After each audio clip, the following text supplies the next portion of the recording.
ఆదివారం ఒక రోజు చర్చికి వెళ్ళి రావటం, ఏదో మధ్యలో కూడా చర్చికి వెళ్ళి రావటం, ఇక ఆ తర్వాత బైబిల్ పక్కన పెట్టేసేయటం, బైబిల్ చదవమని దేవుడు ఆజ్ఞాపించినా చదవకుండా, పరిశీలించమని చెప్పినా పరిశీలించకుండా మనం అలాగ పక్కన పెడితే మనం దేవుడిని ఎరిగిన వారమని చెప్పుకుంటున్నామంట. చెప్పుకుంటానికి ఏమొచ్చి ఎన్ని మాటలైనా చెప్పుకోవచ్చు. చెప్పుకోవటం కాదంట, ఆజ్ఞలను గైకొనిన వాడే ఎరిగిన వాడు అవుతాడు బైబిల్ ప్రకారం. మొదటి యోహాను పత్రిక 3వ అధ్యాయము 23, 24 కూర్చోండి ఒకసారి. మొదటి యోహాను పత్రిక 3వ అధ్యాయము 23వ వచనం 24వ వచనం కూడా చూద్దాం.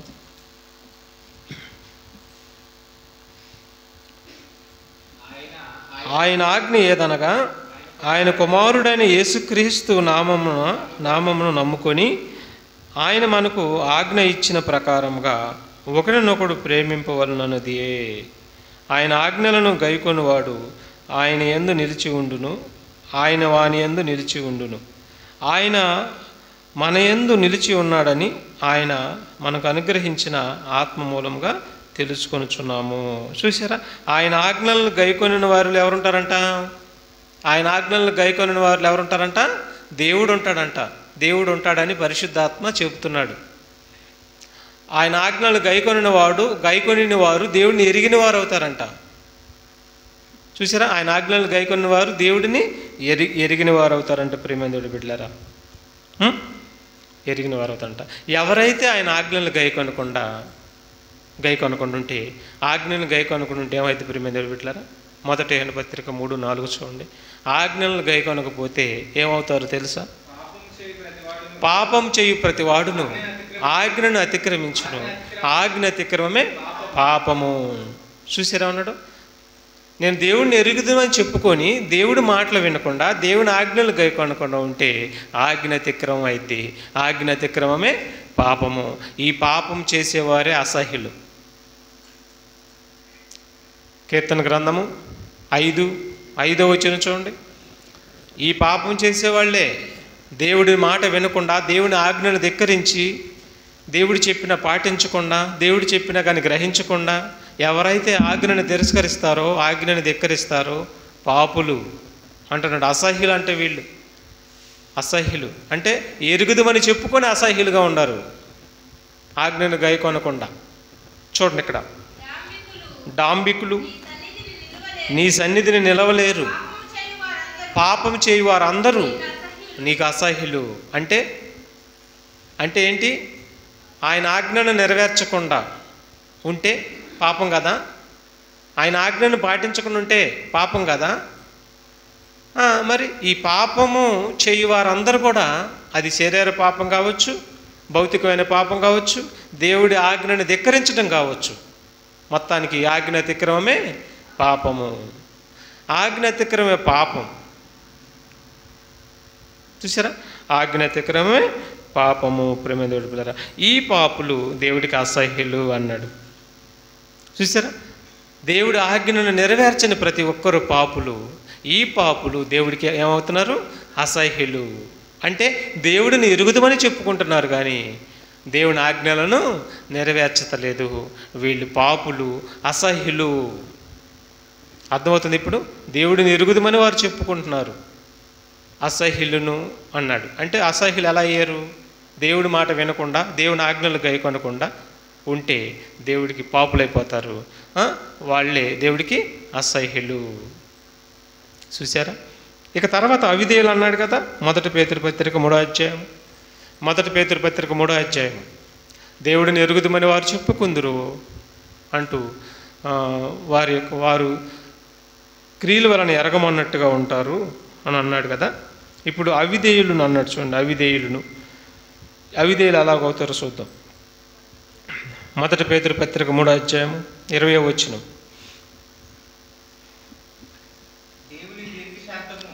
దేవుని దీర్ఘశాంతము ఇంకా కనిపెట్టుచున్నప్పుడు పూర్వము నోవహు దినములలో ఓడ సిద్ధపరచబడుచుండగా అవిధేయులైన వారి యొద్దకు, అనగా చెరలో ఉన్న ఆత్మల యొద్దకు ఆయన ఆత్మరూపిగానే వెళ్ళి వారికి ప్రకటించెను.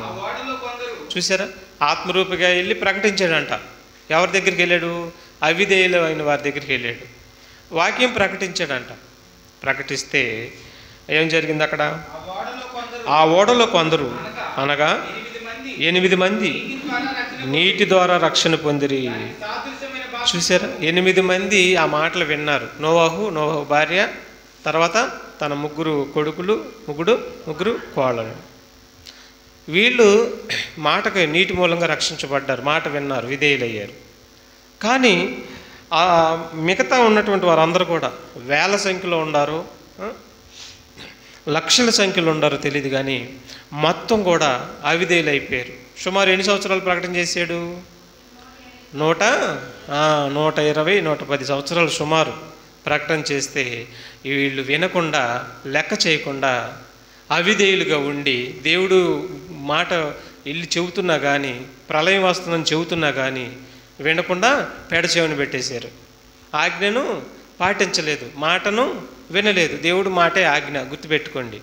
దేవుడు మాటే ఆజ్ఞ. ఈ మాట వినలేదు అంటే ఆజ్ఞను అతిక్రమిస్తున్నారు, మాట వింటలేదు, అవిధేయులు అయిపోయారు.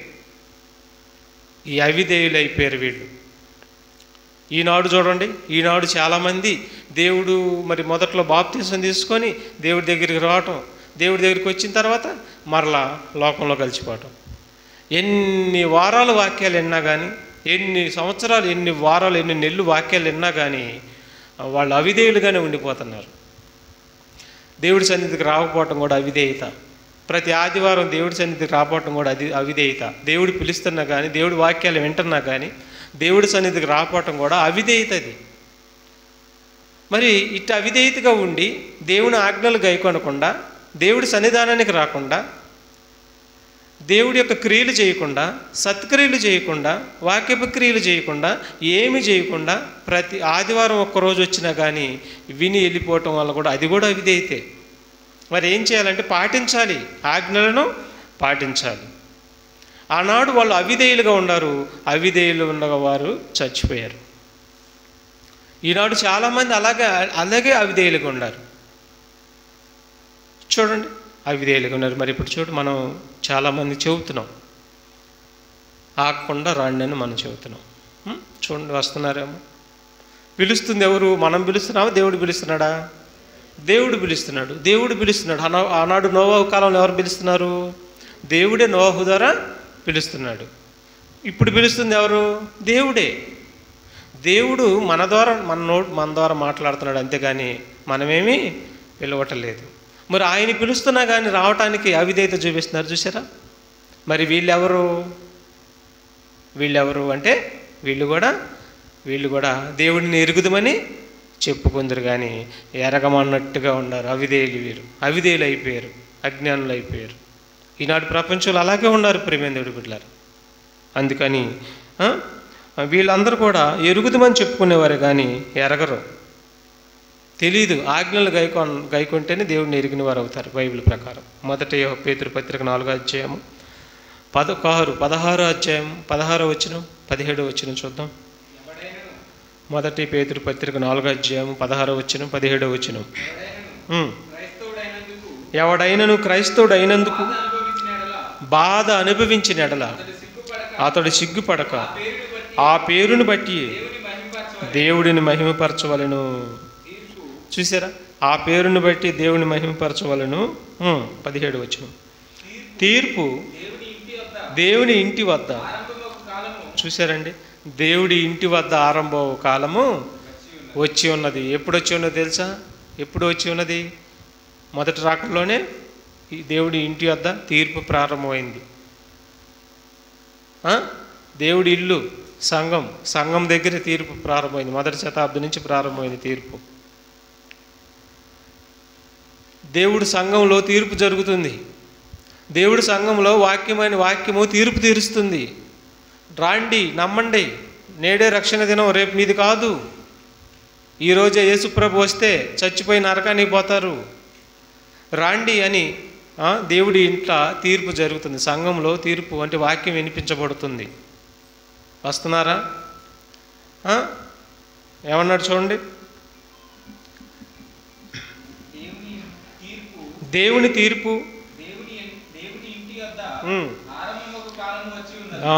దేవుని ఎంట ఆరంభం కాలము వచ్చి ఉన్నది, అది మన యొద్దనే ఆరంభమైతే దేవుని సువార్తకు అవిధేయులైన వారి గతి ఏమగును.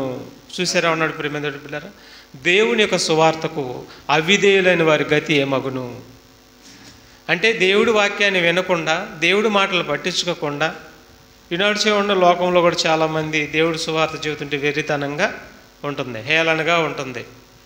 యేసుప్రభు ఏంటి, రక్షకుడు ఏంటి, తను తానే రక్షించుకోలేదు, మమ్మల్ని రక్షిస్తాడని హేళనగా మాట్లాడుతున్నారు. ఈనాడు కూడా నమ్మిన వారు కూడా నమ్మనట్టుగా ఉన్నారు, ఎరిగిన వారు కూడా ఎరగమన్నట్టుగా ఉన్నారు. ఆయన సువార్తకు అవిధేయులుగా ఉన్నారు, అంటే లోపడతల్లా, ఆయన ఆజ్ఞలకు లోపడతల్లా, ఎరుగుదామని చెప్పుకుంటున్నారంట. మళ్ళీ చూసారు ఎంత ఆశ్చర్యమో, దెయ్యం ఎంత పక్కాగా మోసం చేస్తుందో చూడండి. యేసు ఎందుకు తెలియదు నాకంటే నీకు ఎక్కువ తెలుసా, నాకంటే నీకు ఎక్కువ తెలుసా, సరే నీకు తెలుసు, రైట్, మంచిది, వెరీ గుడ్. ఆజ్ఞలు పాటిస్తున్నావా, ఆజ్ఞలు మనం పాటిస్తే దేవుణ్ణి ఎరిగిన వారం అవుతాం. ఇంకా ఆజ్ఞలు అంటే దేవుడికి వ్యతిరేకంగా ఏదైతే మనం పాపం చేస్తున్నామో దానిని చేయకుండా ఉండటమే ఆజ్ఞలు పాటించటం. అబద్ధం ఆడొద్దన్నాడు, దొంగతనం చేయొద్దన్నాడు, వ్యభిచరించొద్దన్నాడు, కొండేలు చెప్పొద్దన్నాడు, మోసపు మాటలు చెప్పొద్దన్నాడు, వేషధారణ ఉండొద్దన్నాడు, నటన ఉండొద్దన్నాడు. మరి ఇవన్నీ కూడా చాలా చెప్పాడు. అవన్నీ కూడా దేవుడికి వ్యతిరేకమని ఏది కూడా ఉండకూడదు, ఇది ఆజ్ఞ. ఆ తర్వాత సువార్త ప్రకటించమన్నాడు, ఇది కూడా ఆజ్ఞే. వీటిని పాటిస్తేనే మనం దేవుడిని ఎరిగిన వారం అవుతాం, పరిశుద్ధులుగా నిర్దోషులుగా ఉండమని చెప్పాడు, ఇది ఆజ్ఞే. వీటిని పాటిస్తేనే మనం దేవుణ్ణి ఎరిగిన వారం అవుతాం. అలాగే దేవుణ్ణి ఎరగకుండా ఎరిగేమని చెప్పుకుంటూ ఆజ్ఞలు గైకొనకుండా, ఒక్క విషయాన్ని గమనించండి, మీరు దేవారాత్రం ప్రార్థన చేస్తే వింటాడా? ఒకసారి ఆలోచించండి మంచి మనసుతో, ఒక్కసారి మంచి మనసుతో ఆలోచించండి. దేవుడిని ఎరిగేమని చెప్పుకుంటూ దేవుని ఆజ్ఞలు గైకొనకుండా నేనైనా మీరైనా ఎవరైనా దేవారాత్రము కన్నీరు పెట్టి ఏడ్చి ప్రార్థన చేసిన వింటాడా? చూసారా, స్తుతులు చెల్లిస్తే వింటాడా? నోటితో వింటాడా? ఆరాధిస్తే వింటాడా? లేదు. మరి దేవుడిని ఎరగటం అంటే ఏంటి? ఆయన ఆజ్ఞలను మనం గైకొనిన నాడు దేవుడిని ఎరిగిన వారం అవుతాం. ప్రేమేంద్రుడి బిడ్డరా, ఇక్కడ ఏమన్నాడు? దేవుని ఎంట తీర్పు ప్రారంభం కాలము వచ్చి ఉన్నది అన్నాడు. అవిధేయులైన వారి గతి ఏమగును? దేవుని సువార్తకు అవిధేయులైన వారి గతి ఏమగును? దేవుడు చెప్పిన దేవుడి మాటలు వినని వారి గతి ఏమగును? నరకానికి పోతారు, నిత్య నాశనానికి పోతారు. ఆనాడు దేవుడికి వాక్యానికి అవిధేయులైనటువంటి వారు జలప్రలయంలో మునిగి చచ్చిపోయారు. ఈనాడు దేవుడి వాక్యానికి అవిధేయులైనటువంటి వారు నిత్య అగ్నిగుణానికి వాళ్ళు ఉంచబడ్డారేక, వాళ్ళు నిత్య అగ్నిదానానికి వెళ్ళిపోతారని చెప్తుంది వాక్యం. అందుకే అవిధేయులుగా ఉండకూడదు. ఎవరైతే దేవుణ్ణి ఎరిగిద్దామని చెప్పుకుంటారో వాళ్ళు ఆజ్ఞలను గైకొంటే వాళ్ళు దేవుణ్ణి ఎరిగిన వారు అవుతారు. ఆజ్ఞలను గైకొనకపోతే వారు ఎరిగినాను అని చెప్పుకుంటున్నారు కానీ ఎరగని వారే. ఈనాడు చాలామంది ఉన్నా ప్రపంచంలో ఎంతమంది ఉన్నారు? లక్షల్లో ఉన్నారు.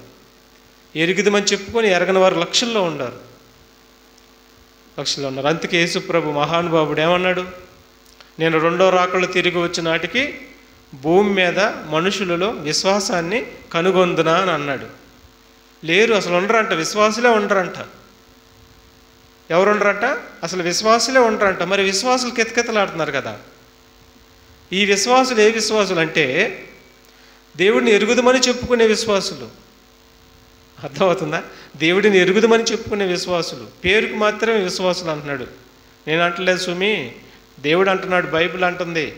పేరుకు మాత్రమే విశ్వాసులు అంట, పేరుకు మాత్రమే చాలామంది సేవకులు అంట, ఆజ్ఞలు గైకొనరంట. అది నేను గైకొనకపోయినా నేనైనా భ్రష్టుని అయిపోతా. ఈ ప్రపంచంలో ఎవరు గైకొనకపోయినా వాళ్ళు భ్రష్టులు అయిపోతారు. నోటితో చెప్పుకుంటున్నారు తప్ప పాటించని వారు ఎరగని వారే. ఇక కొరింథీ పత్రిక చూద్దాం ప్రియమిత్రుడు బిడ్డలారా. 2 కొరింథీ పత్రిక 13వ అధ్యాయం 5వ వచనం. 2 కొరింథీ పత్రిక 13వ అధ్యాయం 5వ వచనం చూడగలిగితే, మీరు విశ్వాసం గలవారై ఉన్నారో లేదో మిమ్మల్ని మీరే శోధించుకొని, బాగా వినాలి, మీరు విశ్వాసం గలవారై ఉన్నారో లేదో మిమ్మల్ని మేమే శోధించుకొని చూసుకోండి అంటున్నాడు. శోధించుకొని చూసుకోండి, పరీక్షించుకోండి. ఎందుకంటే విశ్వాసం గలవారైతే యేసు చెప్పిన మాటలన్నీ వింటారు. యేసు దేవుడి మాట వింటే, దేవుని ఆజ్ఞలు మీరు గైకొంటే యేసు ఆజ్ఞలు మీరు వింటారు. ఇదే గురి. విశ్వాసం గలవారైతే యేసు చెప్పిన మాట వింటారు. అవునా? శిష్యులు యేసు చెప్పిన మాట వినలేదా? పౌలు గారు యేసు చెప్పిన మాట వినలేదా? మరి మొదటి శతాబ్ద క్రైస్తవులు యేసు చెప్పిన మాట వినలేదా? విశ్వాసులు విన్నారు. మీరు విశ్వాసులైతే ఏమన్నారు చూడండి అక్కడ మంచి మాట, మీరు విశ్వాసం గలవారై ఉన్నారో లేదో మిమ్మల్ని మీరే శోధించుకొని. అంటే విశ్వాసం గలవారంటే ఏంటో తెలుసా? విశ్వాసం గలవారంటే ఏంటి? దేవుడు చెప్పిన మాట మీద నమ్మకం ఉంచటం, దేవుడు చెప్పిన మాట మీద విశ్వాసం ఉంచటం. యేసు చెప్పాడు, దేవుడు చెప్పాడు, పరలోకం ఉంది, పరలోకంలో ఉన్నాను నేను, పరలోకంలో తండ్రి ఉన్నాడు, మీరు నా యందు విశ్వాసం ఉంచితే మీరు చనిపోయి నాకు నిత్య జీవం ఉండిద్దని చెప్పి ఆయన చెప్పాడు. దాని మీద విశ్వాసం ఉంచాలంట, దాని మీద నమ్మకం ఉంచాలంట. అలా నమ్మకం ఉంచి భూమి మీద ఏదైతే చేయమన్నాడో, ఏ ఆజ్ఞలు అయితే ఇచ్చాడో వాటన్నిటిని అనుసరించి నడిచేవాడే విశ్వాసి. అర్థమైంది ఇప్పుడు మీకు? వాటన్నిటిని నడిచేవాడే విశ్వాసి. నేను నమ్ముకున్నాను అయినా కానీ ఆయన చెప్పిన నేనేం విన్నాను అనే విశ్వాసులు చాలామంది నాడు ప్రపంచంలో చాలామంది ఉన్నారు. వాళ్ళు విశ్వాసులు కాదు. అందుకే అంటున్నాడు, విశ్వాసం గలవారై ఉన్నారో లేదో మిమ్మల్ని మీరే పరీక్షించి శోధించుకొని చూచుకొనుడి. మిమ్మల్ని మీరే పరీక్షించుకొనుడి. మీరు భ్రష్టులు కాని ఎడల యేసుక్రీస్తు మీలో ఉన్నారని మిమ్మల్ని గురించి మీరే ఎరగరా. భ్రష్టులైతే ఉండడంట ఆయన, భ్రష్టులైతే ఉండడంట. ఇందాక అన్నాడుగా, ప్రతి సత్కారం విషయంలో భ్రష్టులను అవుదురని చెప్పాడు. అంటే భ్రష్టులయ్యే అవకాశం ఉందంట. భ్రష్టులు ఎలా అవుతారు అంటే విశ్వాసంలో కొనసాగుతున్నప్పుడు విశ్వాసం నుంచి తొలగిపోయిన వారు భ్రష్టులు. దేవుడి మాట ప్రకారం నడుస్తున్నప్పుడు ఆ నడిచిన బాట నుండి తప్పించుకునేవారు భ్రష్టులు. దేవుడిచ్చినటువంటి ఐక్యత, ఆ ఆధిక్యత ఏమిచ్చాడు మనకి? క్రైస్తవులు నిద్రపోతుంది చూడమ్మా, క్రైస్తవులు అనేటువంటి ఆధిక్యతను మనకి ఇచ్చాడు. క్రైస్తవులు అనేటువంటి ఆధిక్యతను మనకి ఇచ్చాడు. క్రైస్తవులు అనేటువంటి ఆధిక్యతను మనకి ఇస్తే క్రైస్తవుల్లాగే బ్రతకాలి. క్రైస్తవుడు అంటే అర్థం ఏంటంటే క్రీస్తుకు చెందినవాడు అని అర్థం. క్రైస్తవుడు అంటే అర్థం ఏంటి? క్రీస్తుని ధరించుకున్నవాడు, క్రీస్తుని కలిగినవాడు అని అర్థం. క్రీస్తులో ఉన్నటువంటి లక్షణాలన్నీ మనలోకి వచ్చేయాలి. అలాగా మనలో విశ్వాసం ఉంటే మనము భ్రష్టులం కాము. మనలో వాక్యం ఉంటే భ్రష్టులం కాము. మనలో వాక్యం లేకుండా కొంతకాలం దేవుళ్ళు ఎదుగుతూ తర్వాత మరలా లోకంలో కలిసిపోయామనుకోండి, వీళ్ళే భ్రష్టులు. దేవుళ్ళలో ఎదుగుతూ మళ్ళీ పాపంలో పడిపోవటం భ్రష్టులు. దేవుడి యొక్క ఆజ్ఞలు గైకొనకుండా పాపంలో పడిపోవటం భ్రష్టులు. చిన్న ఉదాహరణ మీకు చెబుతా, భ్రష్టత్వం అంటే మీకు అర్థం కావాలి. హెబ్రీ పత్రిక 12:16 వచ్చిన చూడండి. భ్రష్టత్వం అంటే మీకు అర్థమైంది ఇక్కడ.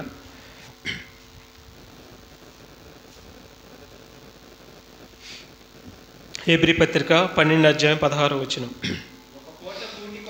ఒక పూట కూటి కొరకు తన జ్యేష్ఠత్వపు హక్కును అమ్మివేసిన ఏశావు వంటి భ్రష్టుడైనను వ్యభిచారి అయినను ఉండునేమోనని జాగ్రత్తగా చూసుకోండి. చూసారా, భ్రష్టుడు ఎవరు? ఏశావు. ఎలాగయ్యాడు? ఒక్క పూట కూటి కోసం తనకి దేవుడి ద్వారా ఇచ్చినటువంటి జ్యేష్ఠత్వపు హక్కు, జ్యేష్ఠుడు పెద్ద కుమారుడికి హక్కు, జ్యేష్ఠత్వపు హక్కు ఉంది. ఈ హక్కు చిన్న కుమారుడు అయినటువంటి యాకోబు కూర వండుతున్నప్పుడు మరి ఈయన తిరిగి వచ్చేసరికి ఆకలి తట్టుకోలేక ఆ కూరలో కొద్ది గీయమంటాడు. అప్పుడు ఏమంటాడంటే యాకోబు, నేను ఇస్తాను, నీ జ్యేష్ఠత్వపు హక్కు నాకు ఇస్తావని అడుగుతాడు. నాకేమిస్తావు అన్నప్పుడు జ్యేష్ఠత్వపు హక్కు ఇవా అని అడుగుతాడు. అడిగితే ఆయన ఏమన్నాడంటే, నేను చచ్చిపోబోతున్నాను, ఈ జ్యేష్ఠత్వపు హక్కు ఏంటి నాకు వదిలే, తీసేసుకోమంటాడు. అప్పుడు ఈ కూర ఇచ్చేసి హక్కుని తీసేసుకున్నాడు. ఎవరో? యాకోబు. ఇతనిలో ఉన్నటువంటి జ్యేష్ఠత్వం ఏమైపోయింది? పోయింది. కూరకు అమ్మేసుకున్నాడు. మరి ఇప్పుడు క్రీస్తు ద్వారా మనకేమొచ్చింది? క్రీస్తు మన పాపాలన్నీ ఏం చేశాడు? రక్తంలో శుద్ధీకరించాడు, కడిగి మనల్ని పవిత్రపరిచాడు. అవునా?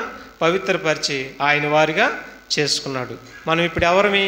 క్రైస్తవులము. క్రైస్తవులు అంటే అర్థం ఏంటంటే క్రీస్తుకు చెందినవారు అని అర్థం.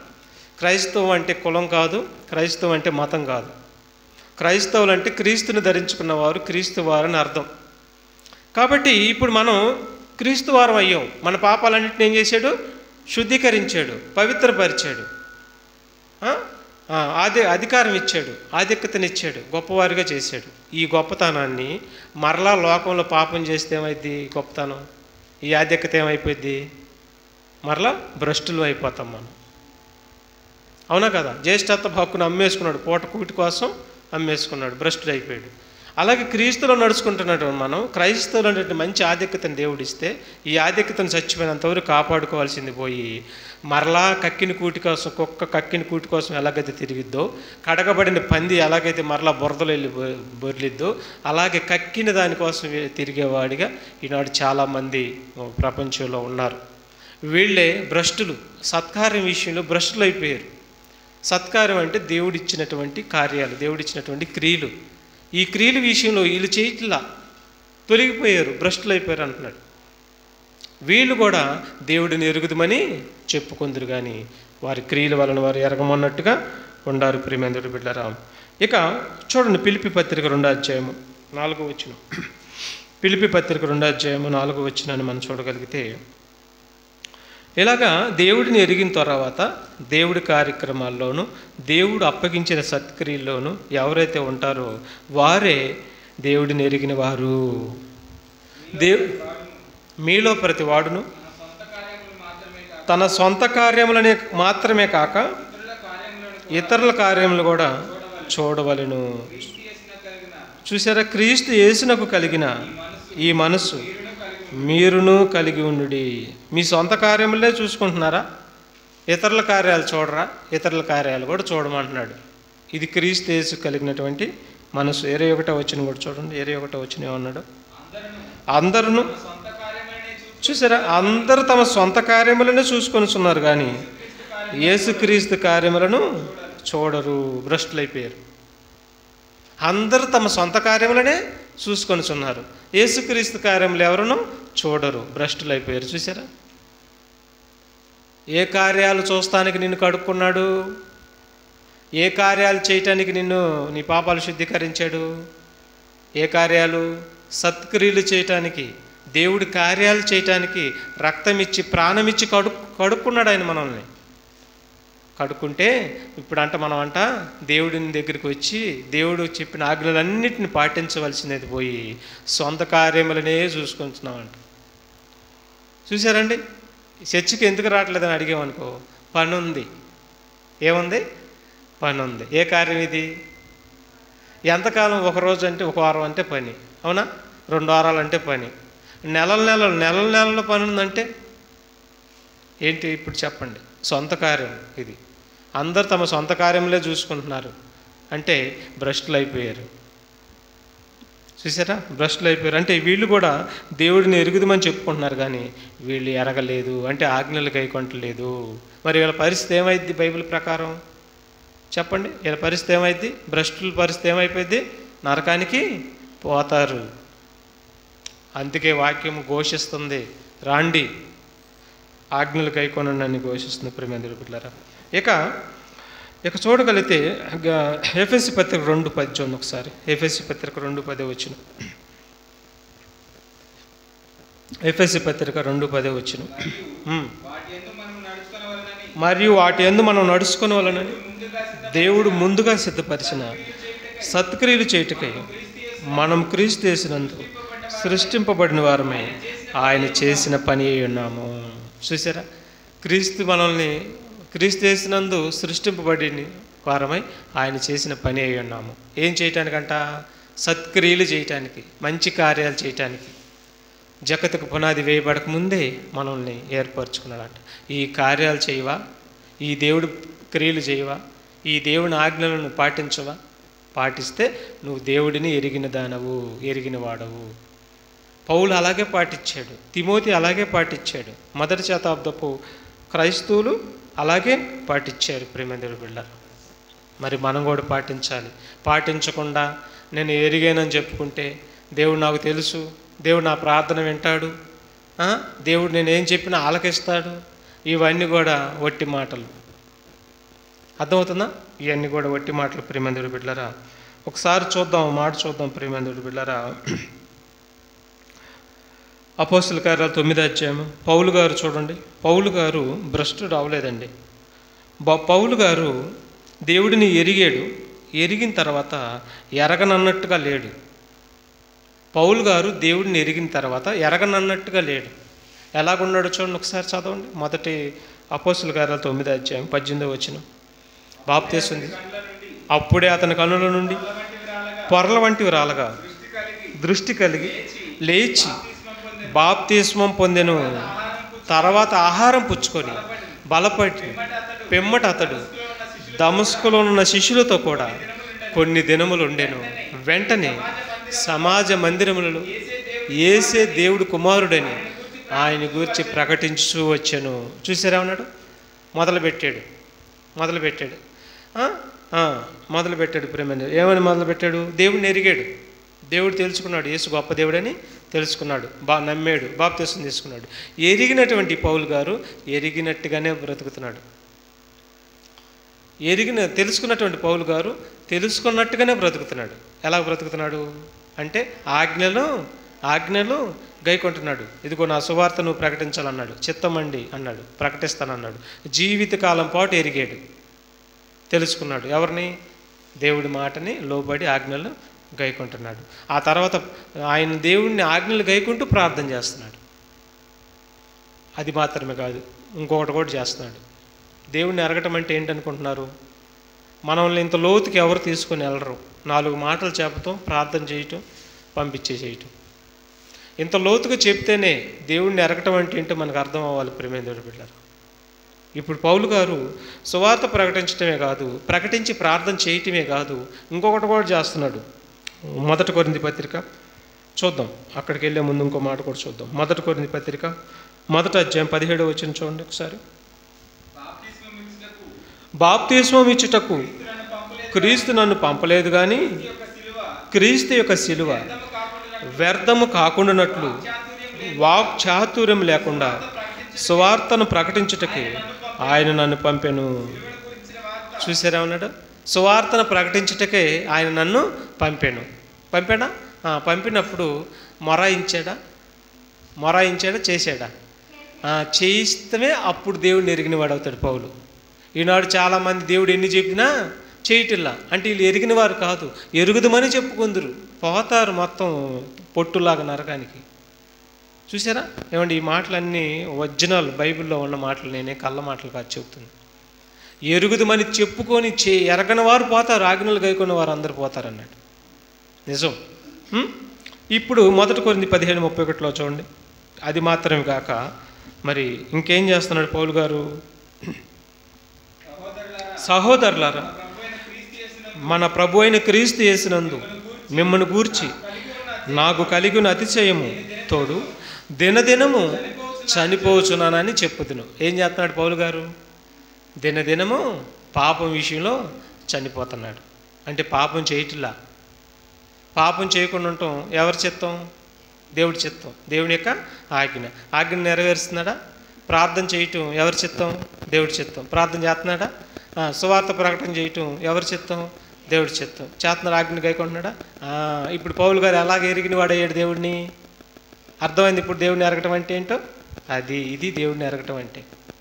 అంతేగాని నోటితో చెప్పుకొని ఇవేమి చేయకుండా దేవుడు చెప్పిన ఆజ్ఞలు ఏం పాటించుకుని ఉన్నాం అనుకోండి, అప్పుడు మనం దేవుడిని ఎరిగిన వారం కాదు. ఎరుగుదుము అని చెప్పుకునేవారమే కానీ ఎరగమన్నట్టుగా ఉన్నాం. మనకు తెలియకుండానే సాప కింద నీరులాగా మనకి శిక్ష రాబోతుంది. చాలామందికి అర్థం కావట్లేదు, ఈ వాక్యాలు అర్థం కావట్లేదు.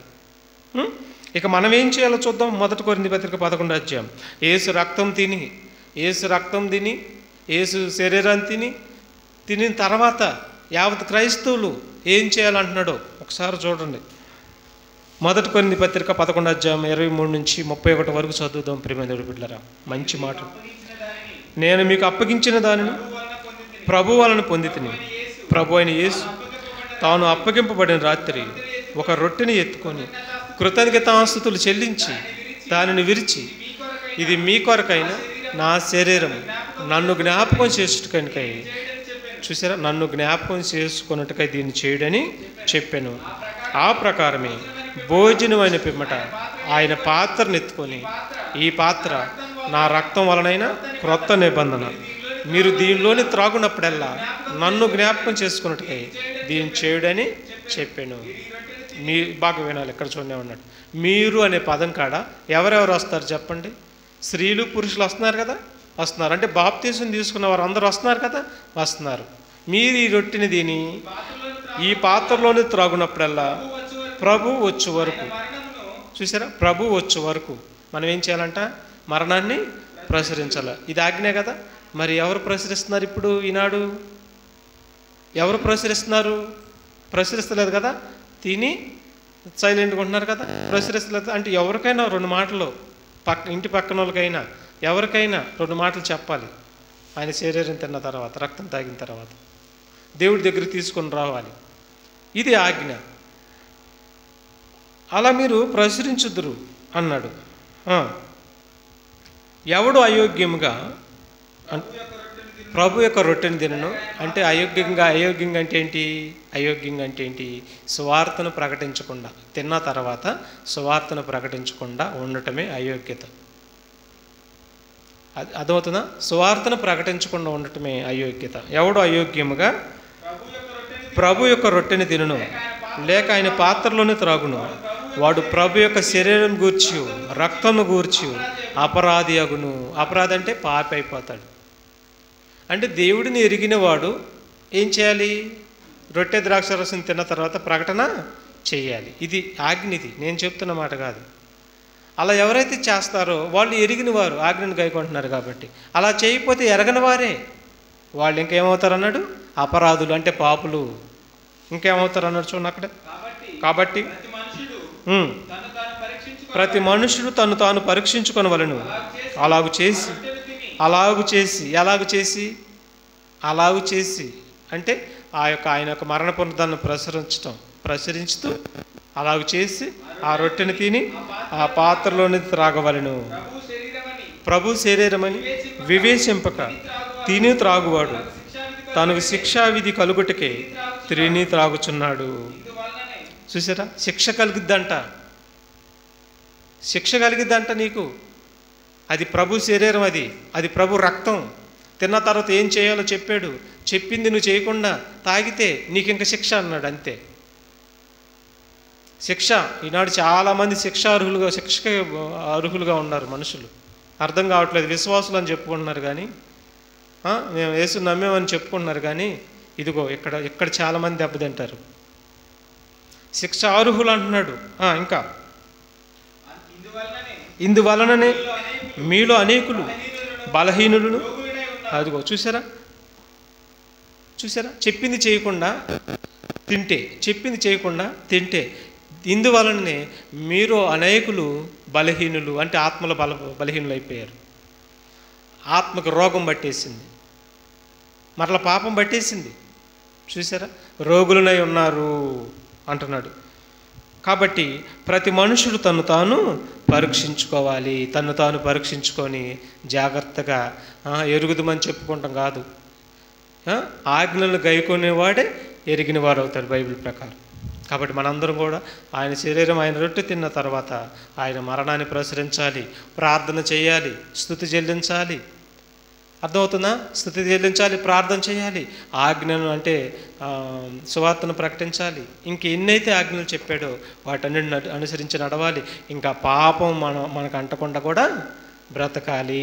ఇది క్రైస్తవుడు చేయవలసినటువంటి పని. యేసుని ఎరిగినవాడు చేయవలసినటువంటి పని. అంతేగాని అన్నీ మామూలుగానే ఉండి నేను యేసుని ఎరిగానని చెప్పుకున్నాడు అనుకో, ఎక్కడ చెప్పుకుంటాడు మనుషులకి? రేపు ఆయన వచ్చినప్పుడు పోతారు నరకానికి. అందుకని అట్లా ఉండకూడదు. ఇంకా 2 వచనాలు చూసుకొని ముగించుకున్నాం. ప్రియమైన బిడ్డలారా, మనం ఏం చేయాలో, ప్రతిదినం ఏం చేయాలో చూద్దాం. అపోస్తుల కార్యాలు 17-11 వచనం కూడా చూడండి ఒకసారి. అపోస్తుల కార్యాలు 17 అధ్యాయం 11 వచనం. ఆనాడు బెరయ పట్టణస్థులు యేసుని ఎరిగిన వారు ఏం చేస్తున్నారు వీరు తెస్సలోనికలో ఉన్నవారి కంటే గనులై ఉండిరు కనుక ఆసక్తితో వాక్యమును అంగీకరించి పౌలును శీలను చెప్పిన సంగతులు అలాగుండవో లేవోనని ప్రతిదినమును లేఖనములను పరిశోధించు వచ్చిరి. మనం పరిశోధిస్తున్నామా? చెప్పండి. ప్రతిదినం లేఖనాన్ని పరిశోధిస్తున్నామా? దేవారాత్రం గ్రంథాన్ని చదవమని చెప్పాడుగా, చదువుతున్నావా? చదవకుండా నేను దేవుడిని ఎరిగానంటే అట్ట, పరిశీలించకుండా నేను దేవుడిని ఎరిగానంటే అట్ట, చెప్పుకుంటున్నావు అంతే. చెప్పింది చేయకుండా చెప్పుకుంటున్నావు. ఈనాడు ప్రపంచంలో 99% ఇలాగే ఉన్నారు. ఎలాగున్నారు?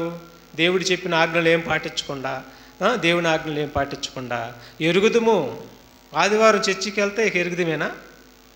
అట్ట ఉన్నారు ఈనాడు చాలామంది ప్రపంచంలో. ప్రియమైన దేవుని బిడ్డలారా, కాదు. విశ్వాసులు ఎలా ఉండాలంటే ప్రతిదినము పౌలు శీలులు చెప్పిన సంగతులు అలాగున్నా లేదు అని ప్రతిదినము లేఖనాలను పరిశోధిస్తూ వచ్చారు. లోకాసు వార్త 9:23 కూడా చూడండి. అలాగ మనం కూడా ప్రతిదినం లేఖనాలు పరిశోధించాలి. ప్రతిదినం బైబిల్ చదవాలి. బైబిల్ చదివితే బైబిల్లో ఉన్నది ఏంటో మనకు అర్థమైంది. ఇంకేం చేయాలంటున్నాడు చూడండి. మరియు ఆయన అందరితో ఇట్లా ఎవడైనను నన్ను వెంబడింపగోరిన ఎడల తన్ను తాను ఉపేక్షించుకొని ప్రతిదినము తన సిలువను ఎత్తుకొని నన్ను వెంబడింపవలెను. చూసారేమన్నాడు? నన్ను వెంబడించడం అంటే అర్థం ఏంటి అమ్మా? వెంబడించడం అర్థం ఏంటి? నన్ను వెంబడించడం అంటే అర్థం ఏంటి? ప్రతిదినము నన్ను వెంబడించడం అంటే అర్థం ఏంటి? నీ బాధల్లోనైనా నీ కష్టాల్లోనైనా ప్రతిదినం నన్ను వెంబడించడం అంటే అర్థం ఏంటో తెలుసా?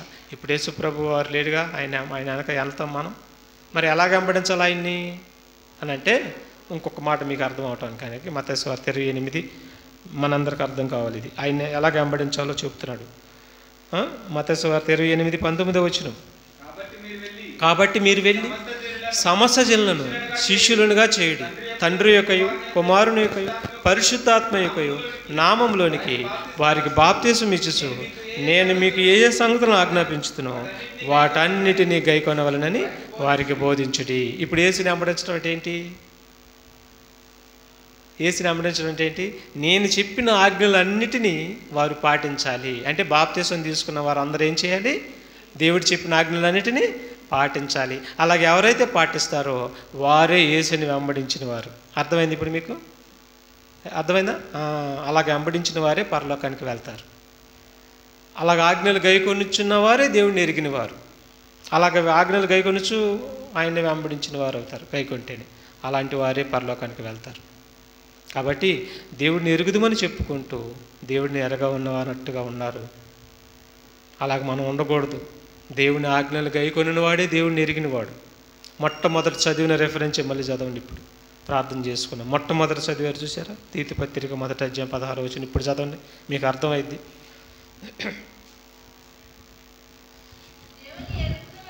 దేవుడిని ఎరుగుదమని వారు చెప్పుకొందురు కానీ, చూసారా? దేవుడిని ఎరుగుదమని చెప్పుకొందురు కానీ అసహ్యులను అవిధేయులను ప్రతి సత్కార్యం విషయంలో భ్రష్టులనై ఉండి తమ క్రియల వలన ఆయనని ఎరగమన్నట్టు ఉన్నారు. చూసారా? వారి క్రియల వలన ఎరగమన్నట్టున్నారు. భ్రష్టులైపోయారు, అసహ్యులైపోయారు, అవిధేయులైపోయారు.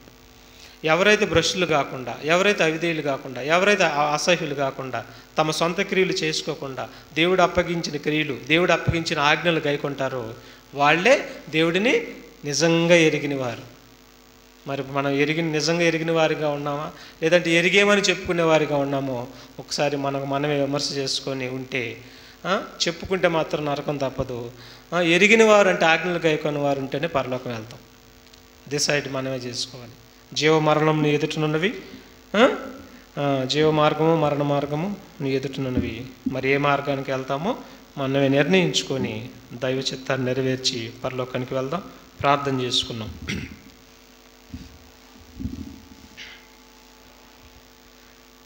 ప్రార్థన చేసుకున్నాం.